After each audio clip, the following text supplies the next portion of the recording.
ఇదమగ్నయే మూడో సమిద కుడి చేతిలో తీసుకోండి. ఓం సుసమిదాయ ఇదమగ్నయే జాతవేదసే ఇదం నమః విష్ట్యా స్వాహా.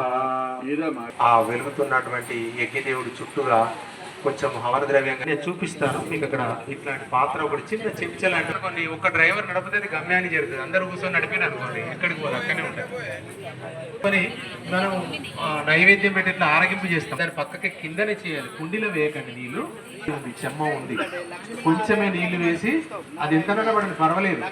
మొదలు తూర్పు వైపు అంటే సూర్యుడు ఉదయించే వైపు, తర్వాత పడమ దేవుడికి ఇప్పుడు సమర్పిస్తున్నాము. ఓం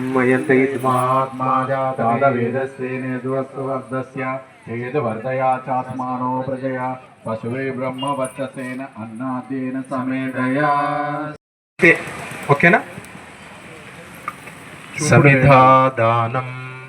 అయితే మీరు వేసేటప్పుడు వీలైన కాడికి ఒక్క అగరబత్తి తీసుకున్నారు కదా, ఈ చిటికెన వేలు చూపుడు వేలు టచ్ కాకుండా చూసుకోండి. మధ్య రెండు వేలుని బొటన వేలు ద్వారా వేసేటప్పుడు అరచేతి పైకి వచ్చేటట్టు ఇట్లా సమర్పించండి. అంతే, ఇంకేం లేదు.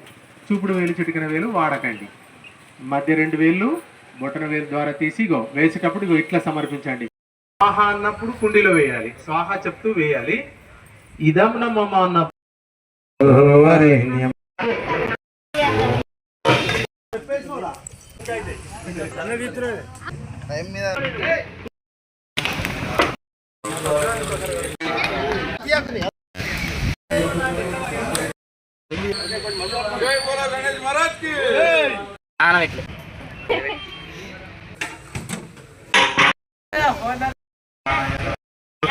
రెండు సుజన్ ఒకసారి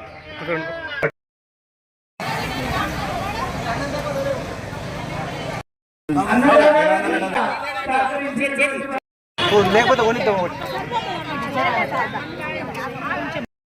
మెల్ల మెల్ల మెల్ల.